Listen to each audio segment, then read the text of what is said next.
Good evening. Welcome to Theology Live. Welcome. The only thing I think about when I start this show is don't say, okay, which is what I always used to say. Yeah, you've done it like, you got 3 weeks in a row. I got 3 solid, no dramatic okay starts. Hey, we got, it's Christmas season around here. So we got people on vacation out of town, etc. Mm-hmm. So we have for our second week in a row, running the ones and twos, Stan Vitus, everybody. What up? Hey, How you doing, Stan? Everyone's gone doing on pretty vacation, good. Man. I have a Christmas joke. Can you tell it? Yes. Okay, go ahead. Is it good? Yeah. Is it worth my time? Yeah. Okay. I think so. Adam was asked, what holiday is your favorite? And he said, it's Christmas Eve. Oh, my gosh. No? That's the whole joke. Normally people getting fired or not is conditioned upon likes received and stuff. I feel like in this case we need to make an exception. Put a like in the.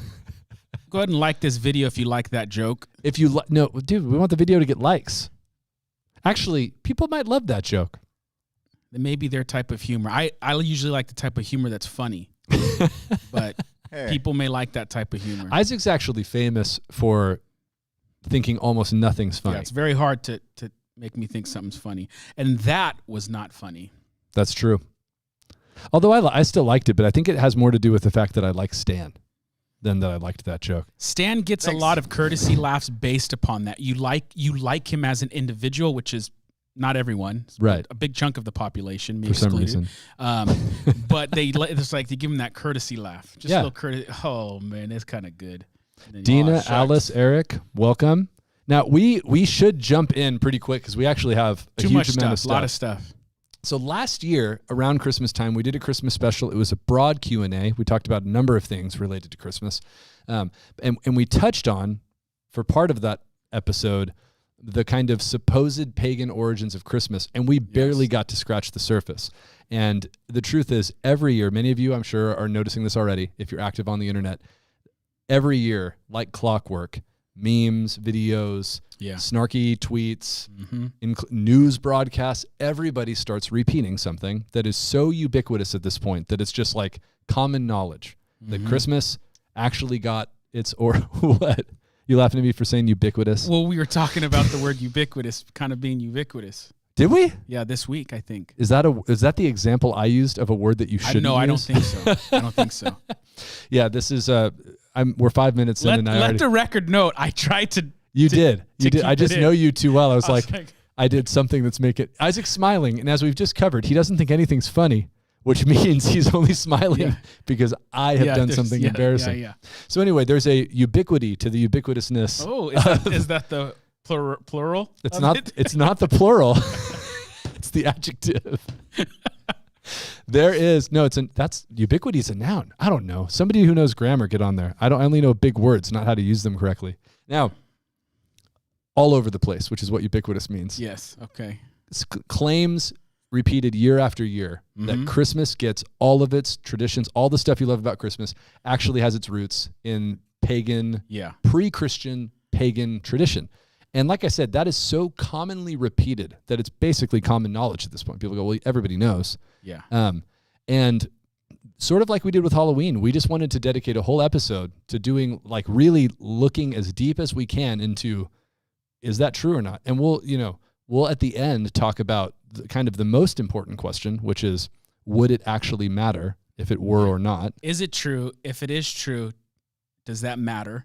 If it does matter, what should the Christian response be? Should Christians celebrate Christmas? You know what I was thinking about how ubiquitous this actually is people say, oh, Christmas is just taken after a pagan holiday. And I think there's people, and we might need to define this, there's people who don't even know what pagan means. Yeah, that's a good point. They just immediately go, oh, that's pagan. Well, what's pagan mean? What's pagan mean? I don't know, just probably some stuff that they did back in the day. That's a good point just in general for kind of like apologetic approaches, and even just like talking to your friends to try to sharpen each other's intellect is the magic of a follow-up question is incredibly powerful. What do you mean? Define your terms. What do you mean by that? Yeah. What do you mean by pagan? Well, it's a pagan religious ritual. Which one? Yeah. Where did you learn that? Like that kind of, and not in a combative way, but just like as a first question. That's what I said on the Halloween episode too. If like someone says, well, Halloween's pagan, we shouldn't celebrate it. It's like, what makes you think that? Where'd you learn that from? Because it's a little weird. The word pagan, back in the day, it could just mean something as simple as someone who wasn't worshiping the God of Israel, right?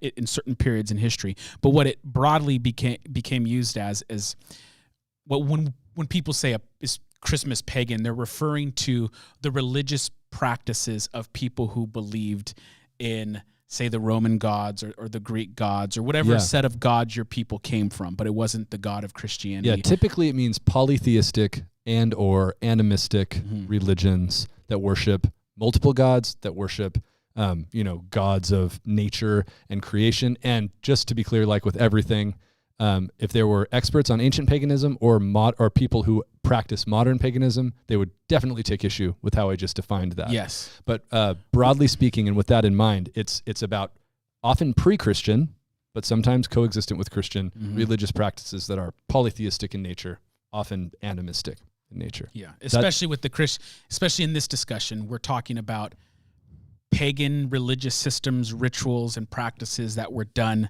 in the Roman era type of thing. And then sometimes in like the, Druidic Celtic era. That's true. Which we know so little about. So we're going to talk about that. Let's start by looking at some examples of the kind of memes we're talking about. Pull up meme 1 for us there, Stan.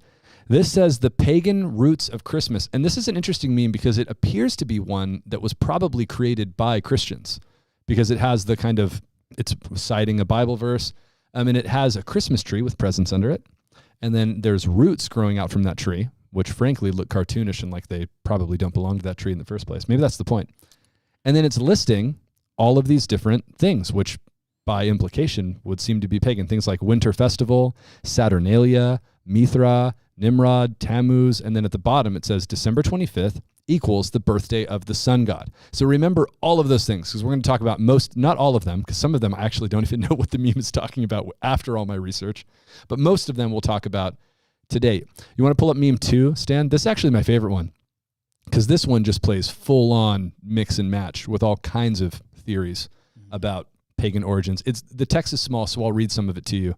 It says, the reason for the season? Well, since you asked, the early Romans celebrated the Saturnalia on the solstice, honoring the god Saturn. Saturnalia consisted of days of feasting and gift exchanges. Under that it says, the Iranian god Mithra was born of virgin birth on December 25th.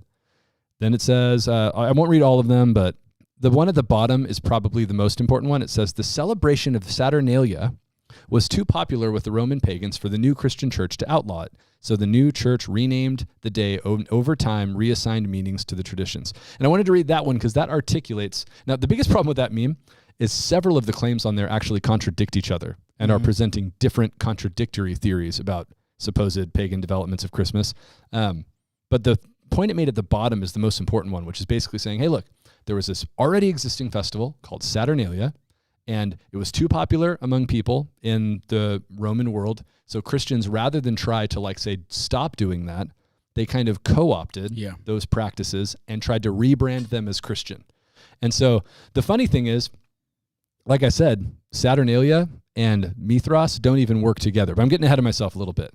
So let's do one more example. I'm going to show a video. And this is an example of the confidence with which facts will just kind of be rattled off. And spoiler alert, when Stephen Fry, who's an atheist comedian who hosts a British kind of comedian panel game show or talk show that this is a clip from, when he lists this stuff, straight up, almost nothing that he says has any basis in historical reality. All right, ready? Let's do it. It's a midwinter solstice. It's a pagan festival that's been appropriated by Christianity. There is a great deal of truth in that. Do I get the points back? You will certainly get some back. It was indeed, there's a Teutonic, Celtic and pagan view that if you survived the winter solstice on the 21st of December, you have a feast to celebrate. But also, there was the Roman god. Was it Saturnalia? There was the Saturnalia was also at that time of year, but there was Mithras. Just the two of them were there? Well, there are amazing things claimed about Mithras, and I'll read you some of them. He was a savior, Mithras. Incorrect. Sent to Earth to live as a mortal. No. through whom it was possible for sinners to be reborn into immortal life. He died for our No, sins, no. but came back to life the following Sunday. No. He was born of a virgin on December the 25th in a manger No. or perhaps a cave, No. attended by shepherds, No. and became known as the light of the world. No. He had 12 disciples with whom he No. shared a last meal before dying. No. His devotees symbolically consumed the flesh and blood of him. No. Because Mithras was a sun god, he was worshipped on Sundays. Is he Maybe. a tribute band? We can stop there. good He- maybe. He goes on. There was one maybe, which is that maybe he was associated with the sun, because there's a title that Mithras sometimes has that a lot of Roman gods got at different points, which was that he was the Sol Invictus, the unconquerable sun. But that's a very common, and that's the part that has nothing to do with Christmas anyway. But it's just a really important example to start this conversation that just because someone says something confidently, and just because you've heard something said by a lot of different people, does not make it true. Literally nothing other than that thing about Sunday, which, just to be clear, the reason I said maybe is because he was maybe associated with the sun, but there's no historical record whatsoever of him being worshipped on Sundays. Sunday. Nothing.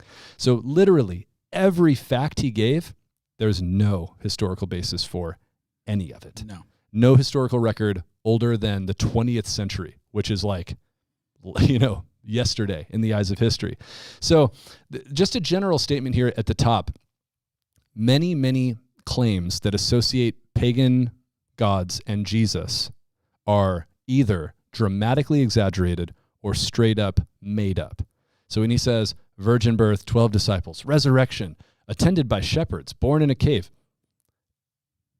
you'll hear claims about those things like associated with all kinds of different religions, Egyptian religions, all kinds of ancient religions. We talked last year about there's a famous book called the 16 Saviors? 16 crucified 16 saviors, I think. crucified saviors. That some people will use as a source, even though it's very, very recent, 19th century, and like panned by every serious historian of the antiquity. Even the Wikipedia article will say, like, Yeah.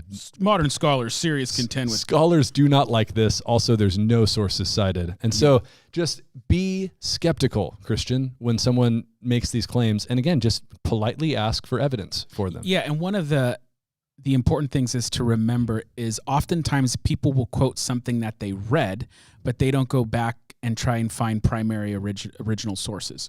And that happens in a lot of things. So Yeah. I don't know if we've talked about this before, but even sometimes with preachers, like someone will read in one commentary one issue, and then all of a sudden this thing just gets repeated and repeated and repeated. And if you grew up in a Christian church, grew up in Christianity, you've heard this illustration like 10 times, and it's accepted as fact. It's like, no, dude, some dude just invented that in 1875. Yeah, the oldest reference we have is late 19th century, but everyone thinks it's true now. Yeah, the best one, of course, is, and I think we mentioned it maybe like a year ago, is just the whole The Eye of the Needle. eye of the needle, the camel.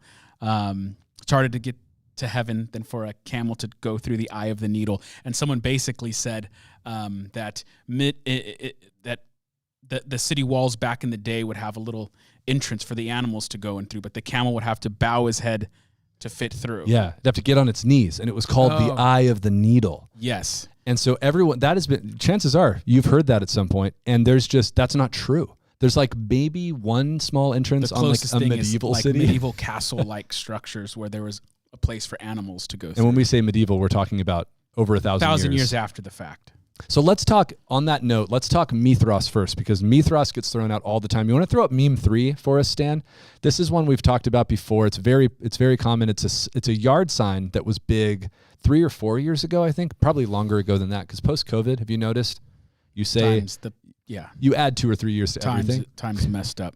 It says Mithra is the reason for the season, happy winter solstice, and then an advertisement for atheistsoflorida.org. So on a Christmas season, an atheist organization made these signs and put them everywhere, making the assertion, not even an argument, that this is actually about Mithra. And that actually, not to go down a rabbit trail, there are so many rabbit trail dangers because I read way too much about all this stuff this week. So you're going to have to stop me. But people interchangeably talk about Mithras and Mithra. So that said, Mithra is the reason for the season. But then they're presumably thinking about the Roman god Mithras, which is not the same deity at all. There's a Persian god. It's complicated because there's some overlap. There's 3 views. Yes. Some that they're 100% different. Some that there's a little bit of continuity, but that little bit of continuity it's not substantial in any way. And then the third one would just be like, well, it's not even continuity. They just kind of jack some things. And that's what seems to be the case, is that because the Mithras cult in first century Rome and right around that time was kind of like a secret mystery cult. And so the whole idea was the theory that I am partial to is that you take this old ancient deity from Persia and kind of like you imbue it with all this ancientness and power. Sort of like a lot of neo-pagans do. Because back in the day, people thought if something was older, right, it was better. Yeah, man, we could use a little bit of that. Yes. Where modern people, it's always newer is better. So even just like if you hold to a tradition or a traditional understanding, it's like get with the times rather than 2,000 years ago, they're trying to tap into something even older. Yeah. So there's a quote from Dan Brown, author of the Da Vinci Code, he writes novels, but they have all these overlap with history and kind of like a mythologized history, and he gets taken far too seriously. He's a novelist. He wrote very popular novels. Sort of like how Teenage Mutant Ninja Turtles takes place in New York City. Sort of like in New York City. It's about equal. It's about as close to the true first century world. Yeah. So he said, the pre-Christian god Mithras, called the Son of God and the Light of the World, was born on December 25th. And you can find quotes like that all over the place. And here's the thing. You're going to hear me say this a lot tonight. There is literally no evidence whatsoever to support that idea. There is no association with a festival or feast of Mithras that took place on December 25th. Yeah. Nothing. He's never called the Son of God. He's never called the Light of the World. There's no primary source. We should define that term probably too, because we keep using it. A primary source means a source that is from the actual time of the claim being made. So a primary, or close to it. So a primary source would be an inscription that refers to Mithras as the Light of the World or the Son of God, or a letter from one Roman official to another saying, we just finished the festival of Mithras on December 25th. There's nothing remotely You're close not to reading that. A historian's take on a source that they use. There's nothing that even ever talks about him being born at all. And sometimes what's important to note is because someone will find something. So you look at there's some parallel here, and oftentimes it'll be something from 6th, 7th, 8th century, and actually the influence has reversed itself. Where clearly this mysterious cult-like practice is trying to copy something off of Christianity that has now been well established for several hundred years. We'll see examples of that later, but you're 100% right. The funny thing is the only date we have for Mithras, this is how complicated this deity is Mithras is also in modern Zoroastrianism, completely different religion than Roman paganism. Mithras is a deity in that religion, and he is sometimes associated with July 16th, which is not December 25th. And not only that, it's not at all clear how far back that goes, and it's a completely independent religious tradition, and it's the wrong date. So, again, there's nothing that connects Mithraism to Christianity or Christmas at all. And we know basically nothing about Mithraism because it was a mystery cult. It was not widely practiced in Rome. It wasn't a big popular thing. Now, here's where people start to get that idea, is because, and you heard this word get used by Stephen Fry in that video clip also, people conflate Mithraism with Saturnalia, which was an actual feast day or period of days that took place around the winter solstice at the end of December in Rome. So we can transition to talk about Saturnalia, but just know Mithras, Saturnalia, two completely unrelated things that have absolutely no overlap whatsoever. This, despite the fact that you want to pull up number 4, Stan. This is a quote. This one blew my mind because this is an interview with a, not to be mean, but so-called historian on CBS. This is an exact quote pulled from a CBS interview, and it says, "You want to pull it up?" I'm sorry, you had the right one. It's the text block. Yeah. For those who can't read it or who are listening to the podcast, which, by the way, we have a podcast of this. It's on Spotify and iTunes. It's true. Wherever your podcast needs are met. So the quote says, in ancient Rome, there was a feast called Saturnalia that celebrated the solstice. What is the solstice? It's the day that the sun starts coming back. The days start getting longer. And most of the traditions that we have that relate to Christmas relate to the solstice, which was celebrated in ancient Rome on December 25th. Incorrect. So when Christianity became the official religion, in a sense, in Rome, they were able to fix this date. There's a little discrepancy about it, but there's no question, which sort of contradicts itself, but There's no question that the fact that it was celebrated in Rome as an important day with gift-giving, candlelighting, and singing and decorating houses really cemented Christmas on December 25th. So again, it's so bad that it's like, we know that on these days, there would be Santa Claus. right. And he would go there and he'd be drinking Coca-Cola. Yeah. Because In the ancient Rome. sources tell us they loved Coca-Cola and Santa Claus would deliver. Yeah. It's just Except in that quote, you at least said ancient sources. that's I true. mean, this is a historian, and there's not, and you can read the entire thing. And there's a video of the interview also, and I watched it and listened to it, and I was like, who is this guy? And why he hasn't cited anything? He's just making assertions. And so let's kind of separate some fact from fiction, because if there is a contender for a pagan holiday that seems on the surface like it might be the basis for Christmas, it's Saturnalia. It's that one. My card's on the table. I still don't. And yeah, I don't want to get ahead of myself. I don't think there is a connection, but it's the closest thing we have. Now, there is a feast of the god Saturn. It might also be a connection connected to the winter solstice, but that's actually not 100% clear either. There's nothing in any primary sources that make that connection, but the time of year would imply that. Important, as you've said, it's important to note that like pretty much every culture looked up at the sky and found significance Yeah, at the winter solstice. totally. It's the shortest day of the year. We have the dawning of like new life and things. And they're not copying each other. They're all just looking up at the same sky. And they finding all had the significance. exact. A metaphor I've heard for this is somebody talked about how just because, let's say you have 10 different authors all in the 20th century who all write different books about the Holocaust. Mm-hmm. That doesn't mean that they all stole stories from about the Holocaust from the first one. It just means they were all observing the same event. Same shared event, yeah. And so this is a similar thing where it's like every culture ever has celebrated. And by the way, as a side note, I'll probably say this again later too, every party and festival ever involves decorating and giving presents. Mm-hmm. So just because a festival might involve giving people presents does not mean that Christmas was copied from that festival. So yeah, here's the other thing. That historian on that interview said it happened on December 25th. That we know from primary sources is not true. It happened on December 17th. Mm-hmm. Now, the date range changed a number of times throughout history because it got so popular that there were points where it got extended all the way to the 22nd or maybe even the 23rd. And then emperors would try to rein it back in. Yeah, but then you're already on Christmas Eve. Yeah, you're still 2 days off of Christmas. Those people knew how to party, man. They don't mess around. But it never went to December 25th. Again, not that would be a big deal. It's just an example of somebody says it happened on December 25th, but it actually didn't. There's never a single mention throughout all of Roman history of any festival being celebrated on December 25th in association with Saturnalia or any other pagan cult.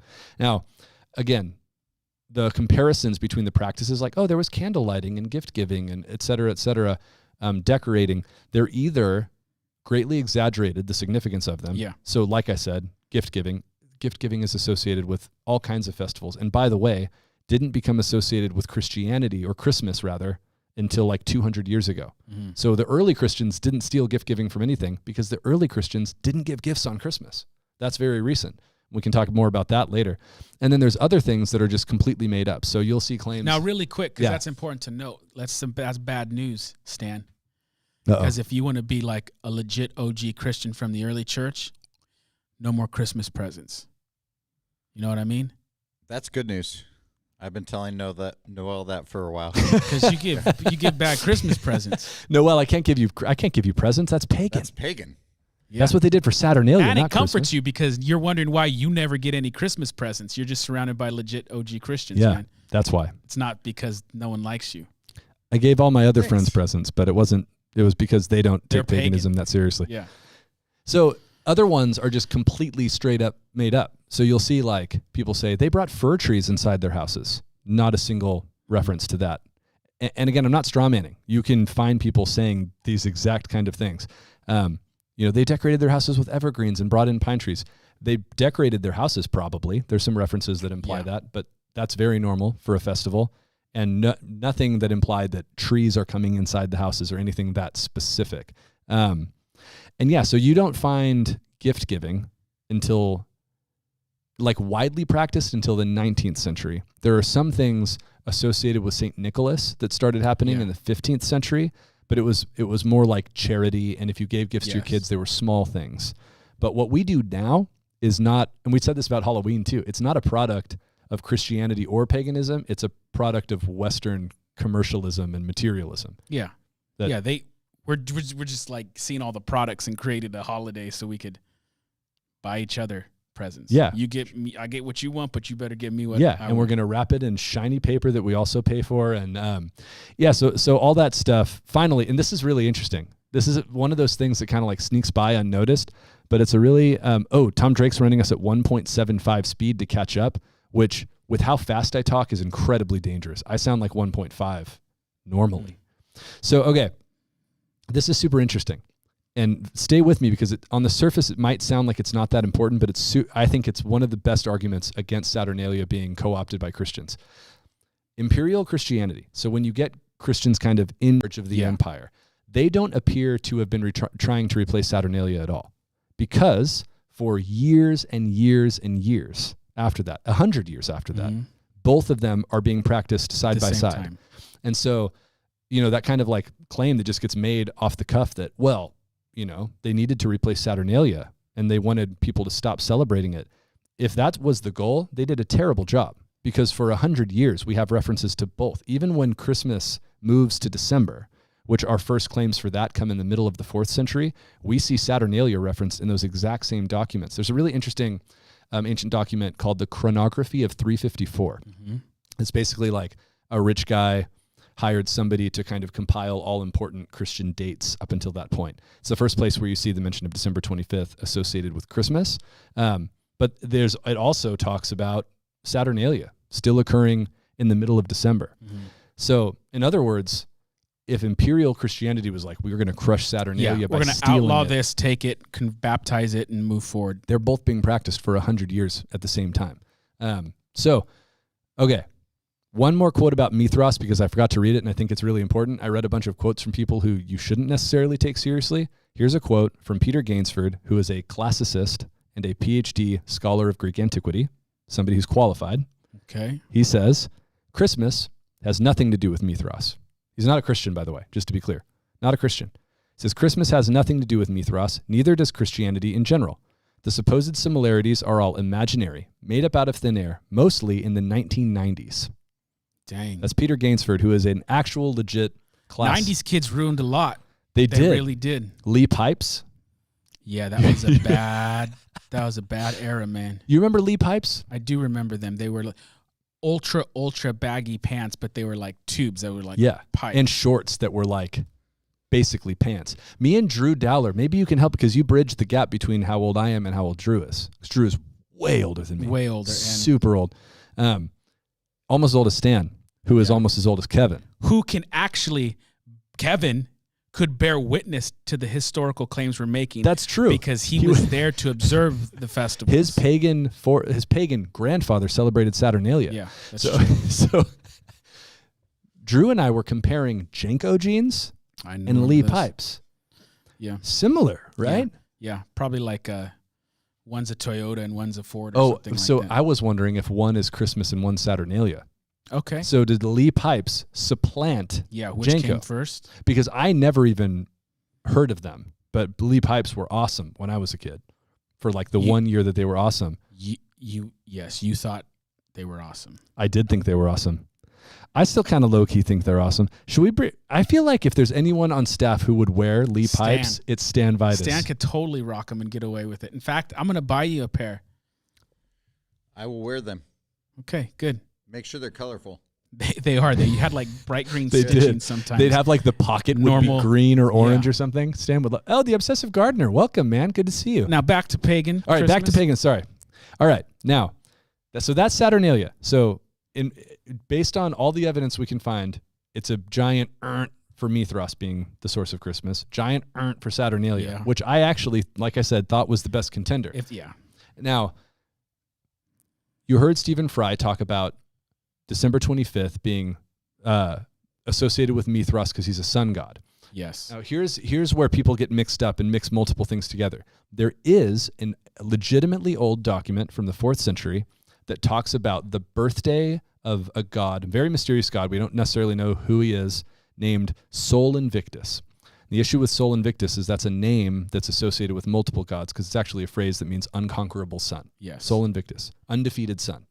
So it's kind of mysterious. But can also refer to the sun god as a deity. Totally. Could be one deity or like an attribution to a different deity. So there's something that talks about the birthday of Sol Invictus being on 12/25. And so there's some confusion because that has some similarity to one of the titles from Mithras. But here's the thing. This is the giant like ruiner confound of that whole idea and that whole argument. The document that mentions that is the chronography of 354, which is also a document that says that Christmas is celebrated on December 25th. Meaning, at the most, two things are both being celebrated on December 25th, but it's impossible to make the claim that Christmas took its date from Sol Invictus because they're happening at best at the same exact time. And this is actually one of those things where, generally you're going to get, you said this earlier, Isaac, but you're going to get claims that like Christianity's stealing from this, et cetera, but a lot of the time the stuff that's being associated with it is actually way, way later and is either independent or more likely stole from Christianity. That's the case with a whole bunch of Yule stuff, a lot of kind of pagan solstice celebrations. The oldest stuff we have for kind of because you'll also hear there's ancient Druidic Yuletide pagan stuff. Here's just a general principle. When people start talking about Druids, they don't know anything about them because the Druids didn't write stuff down. So they existed. They did all kinds of creepy pagan stuff, probably. Yeah. We have no idea. They didn't know much. It was not a writing culture. So a lot of that stuff's later, and either those things are not attested at all in primary documents, or they're attested later than Christian things, and oftentimes in Christian things. And here's the deal. That's 354. It's there in the name, chronography of 354. There is at least one document that's 200 years earlier than that talks about Christian Christmas being celebrated on the 25th of December. And that leads to the question that I think, this is where we can really start exploring whether this actually matters for the Christian or not. Why December 25th for Christians? I'll ask you, pastor with a doctorate. I don't know. Was Jesus born on December 25th? No. Almost certainly certainly not. I'm open to it, but almost certainly not. Almost certainly not. Now, this is what's interesting, because that, leads to the question, well, why then celebrate Christmas on December 25th? Yeah. And if they're not stealing it from a pagan festival, which, by the way, again, cards on the table, it's very possible that that's part of the motivation for that. Yeah, and we'll get to what that means later. Yeah. But the answer to this is actually kind of it's kind of lame if you think about it. So there's a tradition that Jewish prophets died on the same day they were born. Yeah, and that's a Jewish tradition that gets carried over into early Christianity, and not universally. It's not like a lot of church fathers don't mention it at all. Some do, some don't. But the idea is that it's not just the prophet dies on the day that prophet is conceived. So the day you come into existence. I'm sorry, I said born. You said born. You die on the math is important here. Yeah, and this is where we get to December 25th. That's right. And here's what's interesting. This is an example of how you just keep researching stuff. I read this whole thing last year when we talked about Christmas, and I was not at all convinced by it. This year, I'm like 90%. I'm convinced that this is actually why Christians do. Yeah, but it's actually pretty convincing because there's some very old attestation to this. So December 25th is 9 months after March 25th. So if Jesus was conceived on March 25th, then December 25th would be the day he was born. Yes. And because why would they think he's born on March 25th? Because he died on March 25th. We know the date of his death. So just to be clear, Christians who are listening, the only thing we actually know with some certainty is that Jesus died on or around March 25th. This date. We don't know. That means he was conceived on this date. According to this. Yes, according to this one tradition. Belief. So 9 months from that would be December 25th. Now, and the people who initiated that might have not even believed that tradition was true. It could have been something along the lines of, there's this old tradition, we're trying to figure it out. We don't know exactly where to put it, but this is cool. And the reason why I like what you just said as a theory is because there's no big significance attached to the date of Jesus' birth for 200 years at least. No one is going, dude, we have to get this right. We have to pick the date. No one. I mean, the earliest thing we have is from 205, which is very, very early. It's Hippolytus of Rome. Mm-hmm. It's kind of a mysterious, sometimes called a church father, sometimes not. there's arguments that it's not clear at all if this is true, but that he's a disciple of Irenaeus, who's legit and very early. So maybe, but early church father who did write about Christmas. He didn't call it Christmas, I don't think, but the birthday of Jesus being December 25th, specifically because of this belief Tradition. that the prophet dies on the day he's conceived. Now, what's kind of interesting that connects to is that in Jewish thought, March 25th was also not, I shouldn't say in Jewish thought that broadly, according to some. There is a stream of thought within it. Right. That was also the day that the earth was created initially. So there's nothing in the Bible about that. So you could totally see how people like are going, oh, this is totally cool. This is good. There's multiple traditions. The earth's made on the 25th of March. Then Jesus is conceived on the 25th of March by the Holy Spirit. And then he dies on the 25th of March, when he's 33. And so that would mean, almost tangentially, it's not even the most important part of that theory. That's a little smirk coming. Well, from tangentially? Stan, can I say tangent? Hit the button, man. There's a button for this. Says tangentially. You keep using the word. I don't think it means what you think it means. I just wanted a reason to hit that. You just wanted it. You wanted to give him a softball to press the button. I wanted Stan to have some. Yeah. So tangentially related to that, there. So here's the deal. Maybe, and there does seem to be some early evidence, and I want to be as skeptical and self-critical as I would ask our opponents to be. So I'm saying it's not that well attested, but there is at least one source fairly early that says this is why we picked December 25th. Yes. And it honestly makes more sense of all the data we have than the pagan theory to me. Yes. After having looked at it in depth. But as you said, to be fair to the critic, let's be more than fair. Let's say they're right about you're everything. right about all of it. There was a pagan festival on this day to this god, and the early church was like, well, we're going to do our own thing, and we're gonna make yours better. And our hope is that within a decade, everybody's celebrating our holiday to our God and forgetting all about And yours. our goal is all this stuff that you love to do around solstice will someday become something that glorifies God instead. Yes. Would that be bad? That's a more Would that be godly way to bad? put it. I was just like trying to punk the other one. You're like, no, our personalities came through. What if we change these things to glorify God? And I'm still like, oh, no, bottom of the barrel, man. Like, no, you know what? We're going to give presents better. You know how you do that dumb Christmas tree thing? We're going to do string popcorn around it, man. Put some lights on it, put a star on it, man. Give us a couple hundred years, no one will even remember Saturnalia, but they'll be celebrating Christmas 2,000 years from now. Yeah. I actually no longer think that's true.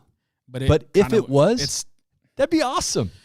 It wouldn't bother me at all. Remember the likes of your Saturnalia, but in 2,000 years, children will still gather around the fire to declare Jesus God. That's Hippolytus talking, and he's going, Mithras.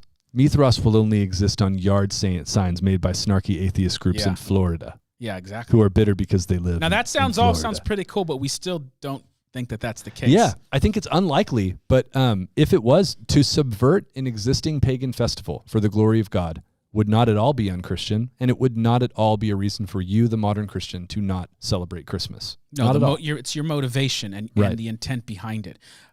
Candles, like you gave the example earlier, they said candles were used in this. Every religious system on the earth since the beginning of time used fire and candles and smoke. That doesn't make it inherently evil. Right. But if you light a candle to a false god, that makes it evil. Right. And is anything with any association to something of pagan origin automatically pagan? I mean, are Nikes pagan because Nike is the name of a Roman god? Yes. Not at all. Oh, next yes. example.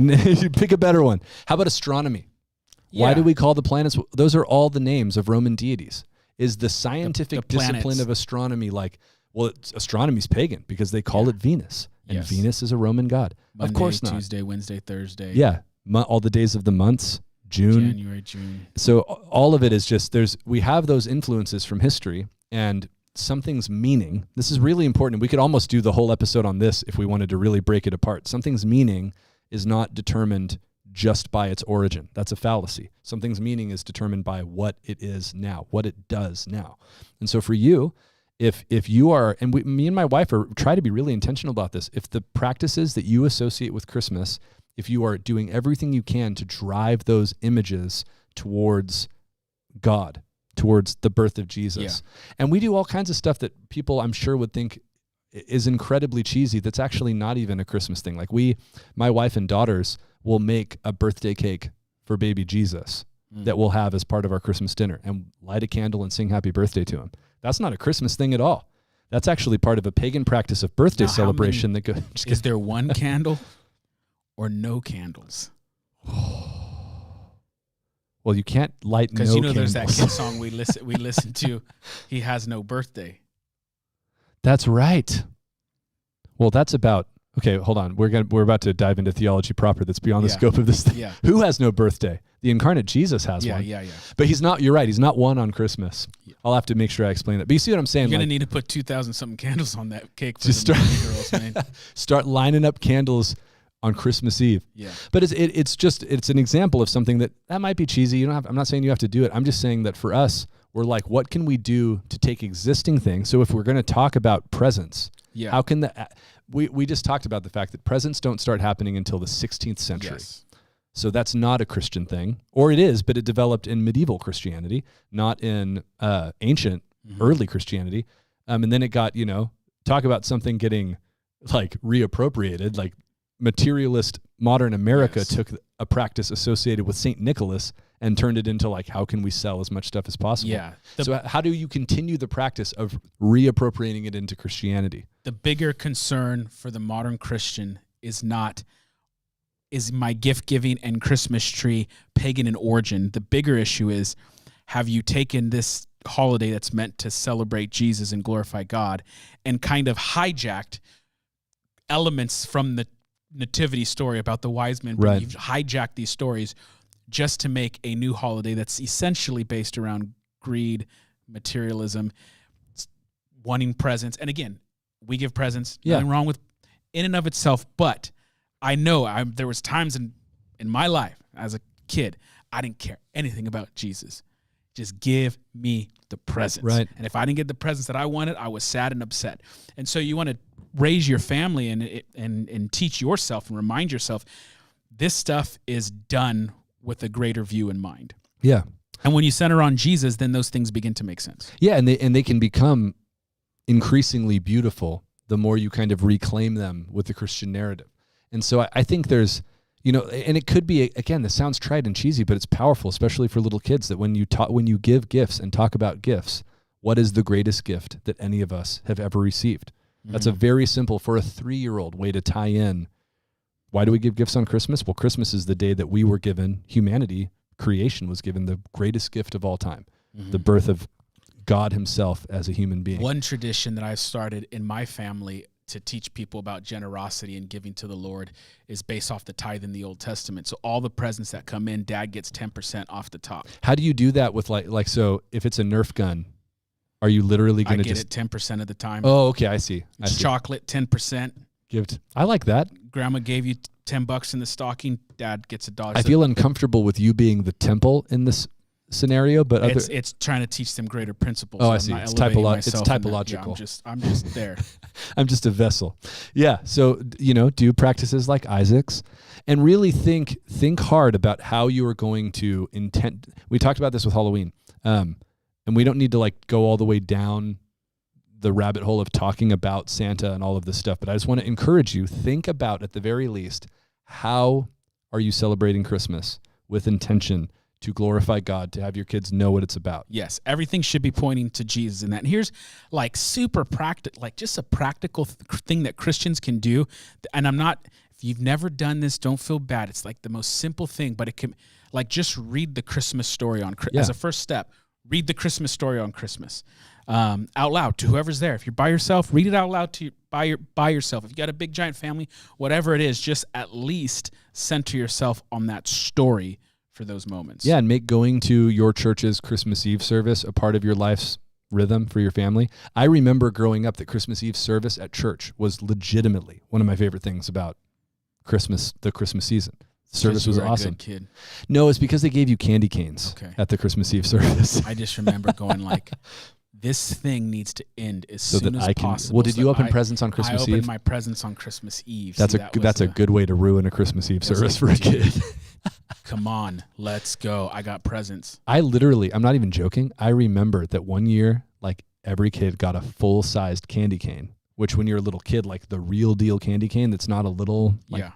I remember and for several Christmas Eves after that, I was like, dude, at Christmas Eve service, I'm going to get a candy cane. Yeah. Please, So dear God, help me to get another help me to get another candy cane this year. That reminds me of my wife and daughters were making and delivering Christmas cookies to some of our friends and to our neighbors and stuff. And we have people we're friends with who don't like chocolate. Neither of them do. The husband and the wife both don't like chocolate. And so one of the things my wife did was they were praying for everyone who's going to receive the cookies, which is a pretty sweet little tradition. And she asked Ellie what we should pray for this one they couple. would like chocolate. That's literally what she said. And she wasn't I'm on joking. board. Neither am I. She very solemnly was like, we need to pray that they will like chocolate again. That you would unbind their taste buds so that they may experience the goodness of your creation. Taste and see. The people walk in darkness, you know? Yeah, I'm with you. Now, okay, one more thing before we run out of time. And this is sort of a side note, but it's something that gets thrown in there. You saw it on one of the memes already. Pull up meme number 5, Stan. This is worth talking about because it also comes up every year. Christmas trees. Are they pagan? We already talked about the fact that there's no Christmas trees in Saturnalia, etc. But there's another argument that in addition to those kind of spurious claims about... Is it Druids? There's Druids. When lacking historical evidence... Invoke the Druid. The Druids practice. The Druidic cults would. And the thing about Druids is like, maybe. We don't know. If they wanted us to know, they should have written something down. But the reason I included this meme is because this isn't actually a claim being made about ancient paganism from outside of the Christian community. Yeah, this is stuff that Christians say. This is probably a Christian meme because it has a Christmas tree crossed out. Yeah. And it quotes Jeremiah 10. It says, "Do not learn the ways of the nations. They cut a tree out of the forest, and a craftsman shapes it with his chisel. They adorn it with silver and gold." That sounds like a Christmas tree. It does, right, Stan? They fasten it with a hammer and nails so it will not totter. And so people say the Bible straight up says don't do exactly what getting a Christmas tree is. Yeah, I was shown this verse years ago by a Jehovah's Witness. Yeah, Jehovah's Witnesses' official teaching is and they're against holidays in general, but they specifically say, and many evangelical Christians as well, say Christmas trees are pagan. The Bible says so. Now again, from a historical standpoint, we'll look at that Bible verse in a second, but from a historical standpoint, any claim that says like this is related to the cult of Asherah, or that this is related to, some people say it's Nordic, like Norse people did this. Yeah, I was going to make a joke a second ago that if it's not the Druids, just throw it up to like Thor's people or something like that. Yeah, there's claims that Santa was originally Odin, which we're not going to talk about that because I don't got to defend that guy.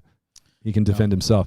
But yeah, Norse, all these claims, and once again, sound like a broken record. There is not a single primary source that talks about the practice of bringing trees into your house and decorating them related to the winter solstice. There's just nothing. Maybe people did it. We just have no idea. The earliest records we have of Christmas trees come from the 1600s, from Germany, and there's actually a pretty reasonable tradition that traces them directly to Martin Luther, the great Protestant reformer, that he was the one who had, this very Christian-based kind of vision of a tree with candles in it. And we know for sure that it got popularized in the 19th century. There was like a famous picture of Queen Victoria with her family and having Christmas trees in their house. You've probably seen that picture. No, but usually that's how stuff takes off in that time period. If you see the royal house do it, then all of a sudden everyone does it. So everyone started doing it. Now here's my favorite part of Christmas tree history, and then we'll talk about Jeremiah. The people who got the idea going that Christmas trees are pagan most likely were the early settlers, the Puritans. Yeah. And this is what's so funny. They didn't like Christmas, man. They didn't like Christmas. And the funny thing is, it's usually, if you read it, there's some pagan stuff thrown out there, but it's usually not because it's pagan. It's usually because it's, what do you think? Catholic. Yeah. That's what the Puritans are trying at that time in history to disassociate from. So they didn't like Christmas, and there is evidence that they were like even, potentially punishing or penalizing people who did Christmas practices like having Christmas trees, but it was about purging European Catholicism from Christianity. Yeah. It wasn't about paganism primarily. So that's super interesting to me. But the most important thing is, does the Bible actually say you shouldn't have a Christmas tree? Let's go to that verse, Jeremiah 10, starting at verse 3. We'll start at verse 2. because you're going to see just by this is a classic lesson of exegeting the Bible. Read as bigger chunk of the section and the meaning becomes clearer, right? So it says, learn not the way of the nations, nor be dismayed at the signs of the heavens, because the nations are dismayed at them. For the customs of the peoples are vanity. That's an intro. Now we're going to talk about what those customs are. A tree from the forest is cut down and worked with an axe by the hands of a craftsman. Now already, in a good translation, that doesn't sound like a Christmas tree anymore. Now a craftsman is working it, right? Yes. They decorate it with silver and gold. They fasten it with hammer and nails so that it cannot move. Their idols are like scarecrows in a cucumber field, and they cannot speak. They have to be carried, for they cannot walk. Do not be afraid of them, for they cannot do evil, neither is it in them to do good. So Jeremiah explicitly says we're talking about idols. And it's one verse after where all of the memes conveniently stop reading, right? Yes. So it's like they take a tree down and decorate it with gold and silver and put it in their house. But it's like you used a translation that obscured the fact that the craftsman works it first. In other words, he's carving it. Clearly making an idol. But the best part of that was they're like scarecrows in the cucumber field. That's an image that's actually all over the prophets. I remember that's in Isaiah 1 also. He tells the remnant of Israel, you're going to be like a watchtower in a cucumber field. And that's like ancient prophet way of punking somebody. Scarecrow in like, the cucumber field, man. Hey, that's how we should start warning. Like if you've got a brother or sister who's starting to behave in dangerously non-Christian ways, you just go, bro, you don't want to end up like a scarecrow in a cucumber field. I think it does just mean everything else around you is mowed down and you're like standing there completely exposed and vulnerable. But I'm a big fan of that scarecrow in the cucumber field. So to summarize, and we'll close, is Christmas of pagan origin? Honestly, in my opinion, again, probably not. No. Would it matter if it was? No. We kind of wish it was. Right. So we could say that line about they will never remember you. They won't remember Mithra unless they're reading an atheist lawn sign in Florida in 2012. But here's the thing. The reason why it's worth doing a whole episode about this anyway, even though the conclusion is basically like, yeah, it's not true and it wouldn't matter if it was true, is just to teach you, the Christian, that just because a huge number of people are saying something does not mean it's true.